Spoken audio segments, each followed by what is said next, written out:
영단어 공부라는 거는요, 이렇게 하시면 절대 안 돼요. 무조건 망합니다. 왜 그러냐면 누구든지 경험해 본 적 있으시지 않으세요? 싸매남을 빠르게 읽어보실래요? 싸매남, 싸매남, 세나남, 세나남, 세나남이 되는 겁니다. 안녕하세요. 영어를 가르치는 영어 강사 이룬관이라고 합니다. 이제 새해가 좀 다가오고 있죠. 연말이나 연초에 여러분들 영어 공부 다짐을 또 하실 텐데, 그 영어 공부하는 과정에서 어떻게 하면 영어 공부를 망할 수 있는지 말씀드리도록 하겠습니다. 그러니까 자, 망하는 방법만 알고 끝나면 안 되겠죠. 이렇게 하면 망하니까 어떻게 해야 되는지도 좀 말씀을 드릴게요. 영어 단어라는 것은 문장을 읽고 지문을 이해할 때 되게 중요하잖아요. 단어 모르면 이해가 안 되니까요. 근데 우리가 단어는 너무 많죠, 세상에. 와, 이게 뭐 토익 영어에서도 단어가 따로 있고 수능 영어에서도 단어가 따로 있고 참 많습니다. 그 단어들을 암기하는 과정에서 여러분들이 어떻게 하면 망하는지 한번 잘 봐보세요. 일단 여러분들이 평소에 어떻게 공부하는지 제가 보여드리겠습니다. 단어를 외우려고 이렇게 앉아요. 책을 펴고 그 다음에 외우기 시작합니다. 그냥 외우는 거는 좀 부족하다라고 느끼면은 이렇게 이제 깜지를 쓰면서 외울 거예요. 영어 단어 한번 쓰고 한글 의미 한번 쓰고 이렇게 단순히 반복을 하면서 막 이게 자기가 쓰면 쓸수록 영어 단어가 많이 머릿속에 들어가는 느낌을 가질 수가 있어요. 그래서 이렇게 돼요. 이게 엄청 많이 쓰다 보면은 막 더러워집니다. 공책이 더러워지면 어떤 느낌이 들어요? 오늘 영어 공부 너무 열심히 한 것 같다. 야, 이거는 뭐 나 상 받아야겠는데? 이렇게 이제 느끼면서 공부하다 보면은요, 더 이상 손이 안 움직이는 그런 순간이 옵니다. 이게 너무 열심히 하다 보니까 막 무아지경으로 막 쓴 거예요. 반복해서 너무 많이 쓴 거죠. 손이 안 움직여요. 이게 사람들 공부하면은 여기 굳은 살 베기는 거 있잖아요. 저도 굳은 살 많이 베겼는데 이렇게 이제 손이 안 움직입니다. 그러면은 너무 열심히 했으니까 막 1시간, 2시간, 3시간 몰입해가지고 공부했으니까 화장실 좀 잠깐 갔다 와야 되겠다라고 하면서 화장실 한번 갔다 오세요. 기지개 한번 펴면서 화장실 한번 갔다 옵니다. 물도 버렸겠다. 이제 뭔가 리프레시하는 마음으로 다시 자기가 공부하고 있었던 이 공책을 봐요. 이런 생각이 듭니다. 내가 뭘 외우고 있었지? 애초에 모르거든요. 여기 너 뭐라고 썼지? 그건 중요한 게 아니야. 학생 입장에서는 막 많이 했다는 게 중요하니까 다시 돌아와서 딱 보려고 하는데, 자기가 이렇게 많이 썼음에도 불구하고 막 입으로도 막 반복하면서 단어를 외우려고 했겠지만 이렇게 됩니다. 그러니까 뭐라고 외웠는지 자신이 인식을 못하고 기억도 못해요. 이게 여러분들이 공부하면서 영어 공부하면서 진 빠지는 과정이에요. 그러니까 진 빠지죠. 왜냐? 나는 너무 열심히 한 거야. 나같이 공부한 사람 없는 거야. 나는 완전히 전교 1등인 거예요. 나 완전 토익 만점. 나 수능 그냥 1등급 그냥 바로 받을 수 있는 것 같은 자신감이 생겨요. 근데 머릿속에는 안 남습니다. 단어라는 거는요, 영단어 공부라는 거는요, 이렇게 하시면 절대 안 돼요. 무조건 망합니다. 근데 왜 그러냐면 누구든지 경험해 본 적 있으시지 않으세요? 이런 느낌으로 공부한 적 많잖아요.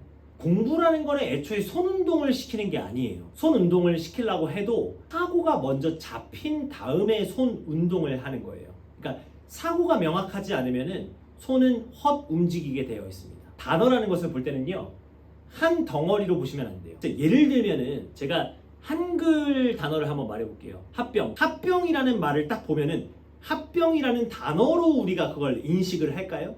아니죠. 뭔가 합쳤다라는 말이 합에서 느껴지고, 이 병도 뭔가 병합했다, 뭔가 합쳤다는 느낌이 들어있는 말이거든요. 뭐 예를 들면은 직렬, 이런 단어 보면은 직선이라는 느낌이 이미 들거든요. 어떤 단어든지 그 단어를 구성하는 요소들을 이해하면, 혹은 그 요소가 주는 느낌을 이해를 하면은 그 단어가 어떤 의미인지에 대한 이미지가 떠오르게 됩니다. 참 많은 분들이 공부라는 것 자체에 대해서 생각을 할 때, 공부는 노력하면은 는다, 공부는 노력의 영역이다 라고 생각하는 경우가 많은데, 절대 그렇지 않습니다. 공부라는 것은 노력이 아니라 재능이에요. 재능. 그러니까 우리가 노래를 잘하려면 노래를 100번 부르는 게 좋을까요? 아니면은 타고나는 게 좋을까요? 자, 여러분들 딱 직관적으로 느껴지시잖아요. 노래는 여러 번 하는 게 중요한 게 아니라 타고나는 것 자체를 그렇게 칭송을 하는데, 왜 공부에 있어서는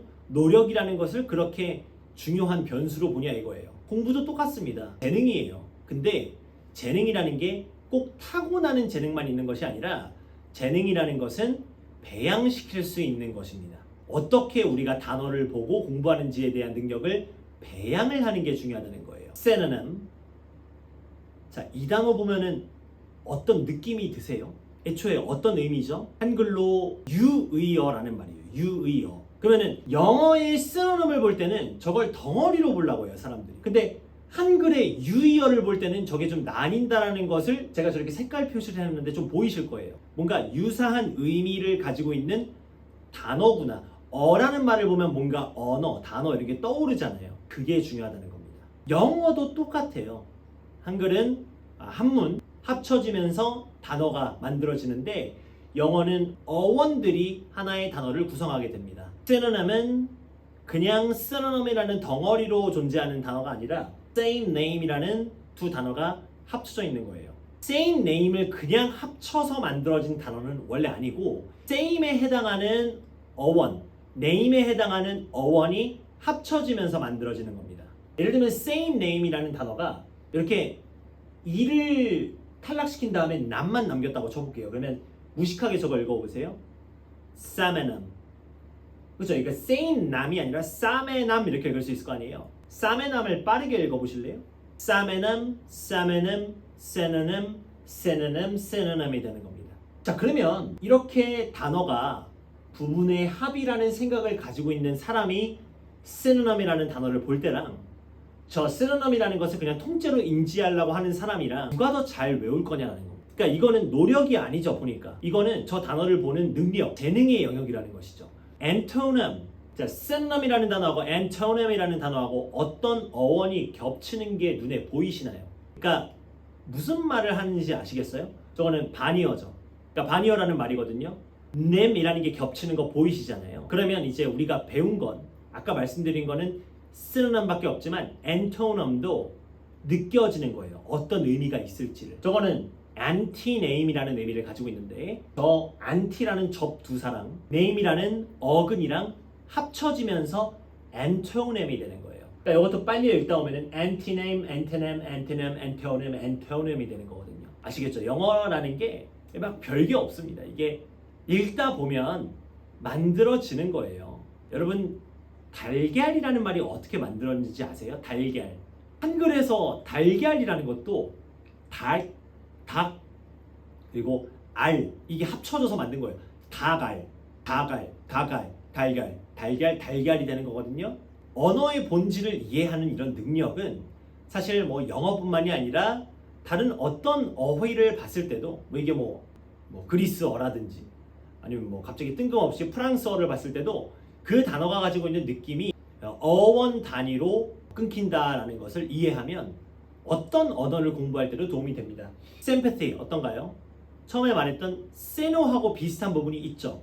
그러면 여기에 sam이라는 게 same에서 나왔다는 것을 추론을 할 수가 있을 겁니다. pathy는 뭐냐면 감정이라는 의미를 가지고 있어요. 그래서 공감이라는 의미예요. 같은 감정을 갖는다라는 게 sympath입니다. sympathy 이걸 빠르게 읽으면 sympathy, sympathy, sympathy, sympathy. synopathy랑 좀 비슷한 느낌이고 P로 시작하니까 N보다는 입술이 붙는 M 여기에 편하니까 sympathy가 되는 거예요. 이해되시나요? 그러니까 empathy도 마찬가지입니다. empathy가 pathy라는 게 뭐였어요?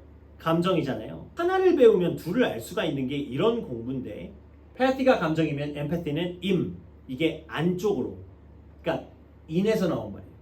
empathy. 발음상 P랑 N이랑은 안 친해요.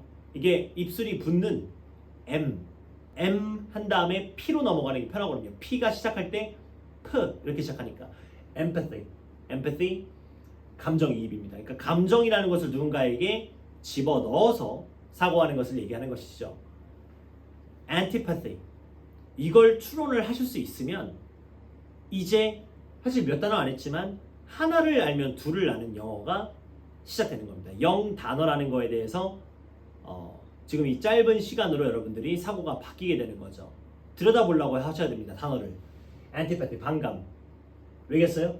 anti 반대, pathy 감정. 충분히 이해되시죠? 퀴즈 한번 내볼까요? 이거 뭐라고 할까요? 감정을 멀리 전달하는 거. 이거 영어로 뭐라고 할까요? 일단 감정이니까 뭐가 있어야겠습니까? pathy가 있어야겠죠. 항상 보니까 이게 뭔가 방향 같은 거는 단어 어디 앞에 붙어 있어요? 방향은 단어 맨 앞에 붙어 있죠. same, 같다, im, 안쪽으로, anti, 반대. 그러니까 그 어근, pathy가 어떤 특징으로 적용되는지는 단어 앞에 붙어 있죠. 그러면 이거 멀리라는 말을 접두사로 텔레라고 하거든요. 텔레. 자, 감정 멀리 던져라는 거 뭐라고 하겠어요? telepathy. 그러니까 우리 TV도 텔레비전이거든요. 텔레비전은 비전이 뭐죠? 비전이 시야, 시각. 어디 있는 걸 보는 것이다? 멀리 있는 걸 보는 것이다. 텔레비전. 그러니까 telepathy, 텔레파시라는 단어가 이렇게 한번 들여다보면은 훨씬 더 그 단어가 가지고 있는 의미가 무엇이었는지를 잘 확인을 할 수가 있습니다. 이게 어원이라는 이런 영역을 건드리시면서 단어 공부를 반드시 해줘야 되는 가장 본질적 이유 중에 하나는 뭐냐면 헷갈리는 단어를 구분할 수 있다는 겁니다. 예를 들어 이 두 단어 expedition, expenditure 두 단어가 하나는 여정이라는 의미를 가지고 있고 하나는 지출이라는 의미를 가지고 있어요. 뭐가 여정이고 뭐가 지출일까요? expedition이 여정이고 expenditure이 지출입니다. 근데 제가 이거 학생들에게 단어 테스트 보면은 항상 반대로 써요. 미치겠어요. 반대로 쓰는 애들이 태반이에요. 저도 이제 선택지를 만들 때 2개를 냅니다. 아주 악랄하죠. 헷갈리게. 시험장에서 안 헷갈릴까요? 시험장에서 헷갈리니까 제가 이렇게 내는 거겠죠.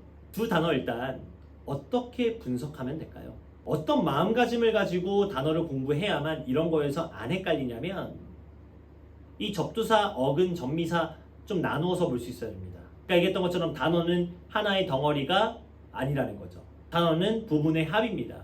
이렇게 볼 수 있어야 돼요. 여러분들 손에 바르는 이 손톱에 바르는 거 뭐라고 하나요? 매니큐어죠. 발톱에 바르는 거 뭐라고 할까요? 페디큐어라고 합니다. 여기 페디라는 것이 발이라는 의미예요. 익스는 어때요? 바뀐 것 같아요? 아닌 것 같아요? 우리 exit 하면은 뭔가 탈출한다는 말이잖아요. 나간다. x는 바뀌라는 말이에요. 단어에 tion이 붙어 있으면은 이거는 명사라는 것을 알려줍니다. 대신 밖으로 걸어 다니는 거예요. 그러니까 아주 단순한 말인 겁니다. 이게 막 엄청 어렵게 만들어져 있는 말이 아니라는 것이죠. 돌아다니는 거 뭐예요? 지출이 아닐 거 아니에요. 여정, 탐험 이런 말인 거예요. 영어는 어떨까요? expenditure. 영어는 발음적으로 읽다 보면은 그 단어가 어떤 의미인지를 추론하게 도와줍니다. spend가 뭐예요? 쓰다. 뭔가 돈이나 시간을 쓰는 걸 얘기해요. 네, expenditure라는 것은 쓰긴 하는데 어디다가 쓰는 거다? 밖으로 쓰는 거다. 그래서 그게 지출이 되는 겁니다.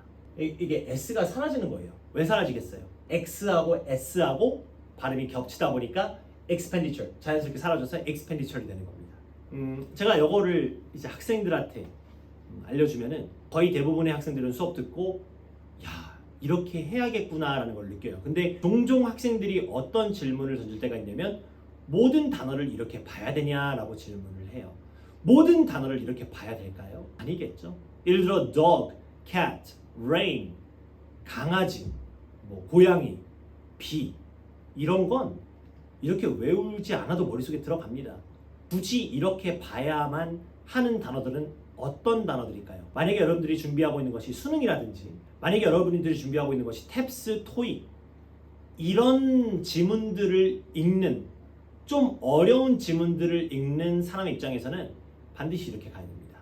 왜냐하면 학술적으로 논문에서 발췌를 해가지고 문제를 내는 그런 지문들에 들어가 있는 말들은 기본적으로 이렇게 어근들을 이해했을 때 훨씬 더 잘 이해가 될 수 있는 말이기 때문이죠. 한국식에서도 똑같습니다. 한국에서도 한글에서도 배고프다라는 말을 쓸까요? 허기지다라는 말을 쓸까요? 논문에서 배고프다를 쓸까요? 허기지다를 쓸까요?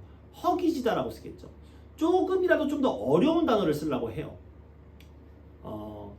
뭉쳤다라는 말을 쓸까요? 아니면 응집했다라는 말을 쓸까요? 응집했다라는 말을 써요. 응집이라는 말을 보면 딱 느낌이 든단 말이에요. 한국인들은 다 그 한자들이 가지고 있는 말들의 느낌을 알고 있기 때문입니다. 그러면 영어에서 정작 여러분들이 배양해야 되는 능력은 뭐라고요?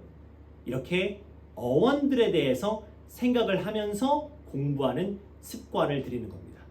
영어 공부 망하는 법 처음에 말씀드렸죠. 그냥 외우면 누구든지 까먹습니다. 우리가 천재가 아니기 때문에. 근데 정작 제대로 공부하는 방법은 뭐냐면 혹은 정말 천재라고 할지라도 그 단어를 바라보는 방식이 어때야만 하는 거냐면 어원적으로 구분을 해나가면서 읽는 겁니다. 도움 되었으면 구독과 좋아요 부탁드리고 다음 영상에서 찾아보도록 하겠습니다.